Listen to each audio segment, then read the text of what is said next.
and the All Indiana Podcast Network. This is the News 8 Daily 8 Podcast, a Wish TV News 8 update.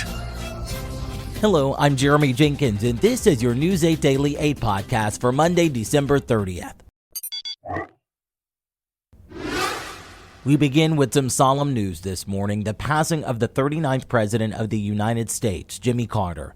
The Carter Center released a statement saying the former president died peacefully, surrounded by family at his home in Plains, Georgia.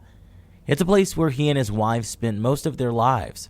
Carter, who served one term as president, transitioned from being a little-known Georgia governor to becoming a world-renowned humanitarian after his time in the White House. One of Carter's most well-known projects was Habitat for Humanity, a program that's had a huge impact on a lot of Hoosiers.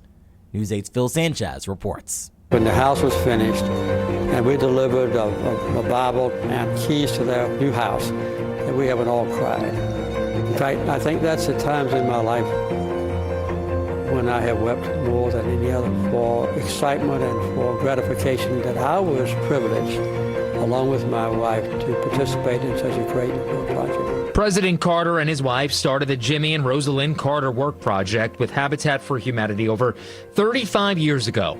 He and his wife worked hands-on with volunteers building houses all around the world.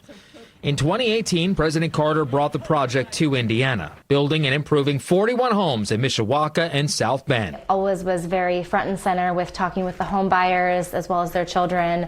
And then as he's starting to walk away, he turns around and he goes, "Now get back to work." So that very much was former President Carter's attitude. He was a servant leader. The Carters didn't just show up to the work site. Volunteers actually recall them arriving with tool belts on and hammers in hand, ready to work alongside them. But, he's in his 90s, and so he's out there and they're volunteering when he has a status level that he could have easily just been a face. He could have easily just done interviews.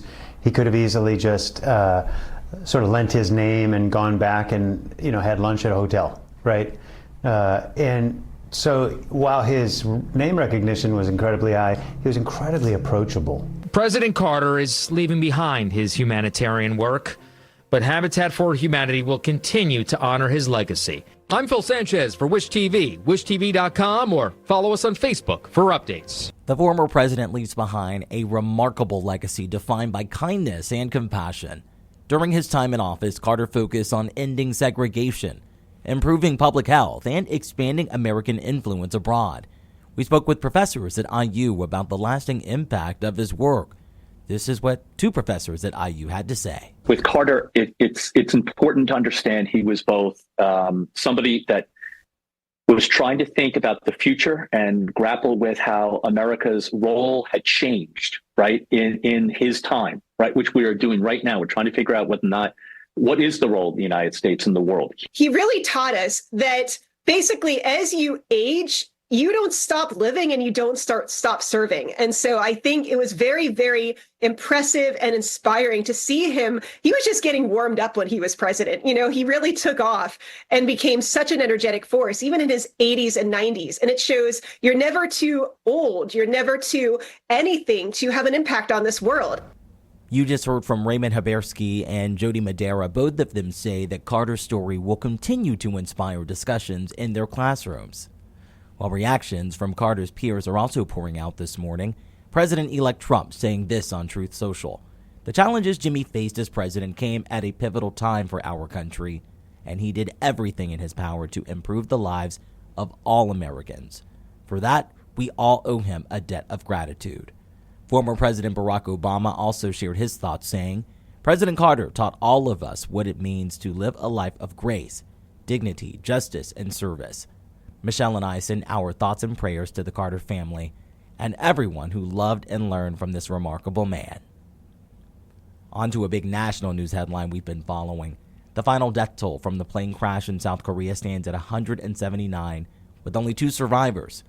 According to the local fire service, those 2 individuals are crew members who are now in the hospital. Officials say the aircraft skidded down the runway at Muan International Airport on its belly before bursting into flames. Right now, it is still unclear what exactly went wrong, but officials say the pilot made a mayday call shortly after the control tower warned about birds in the area. Some local fire officials believe the flight's landing gear may have malfunctioned. Let's talk sports. In order to make it to the playoffs, the Colts needed a win yesterday against the Giants in New York. But with quarterback Anthony Richardson out, that was a tough task. Veteran quarterback Joe Flacco stepped in for the Colts last night.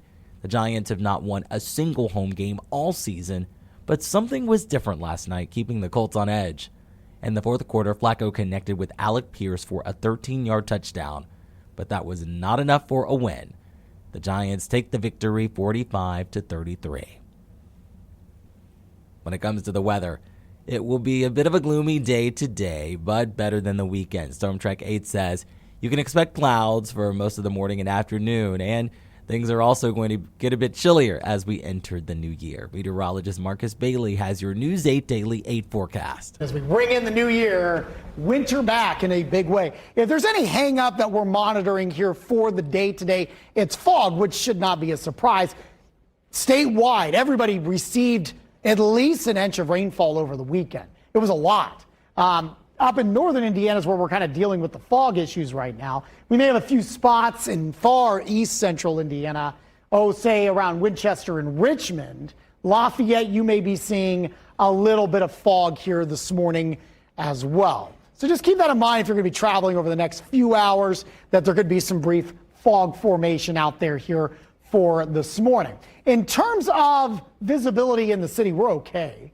East side, Carmel, downtown, northwest side, Cicero, and down in Whiteland in Johnson County, no problems here for this morning. And yeah, it's a little cooler this morning, but it's still well above average in terms of where we should be seeing our high temperatures, which normal high for this time of year is typically around 37. We're already at 41 here in Indy. Winds have really dialed back. We had peak wind gusts yesterday, late in the afternoon, nearly 50 miles per hour.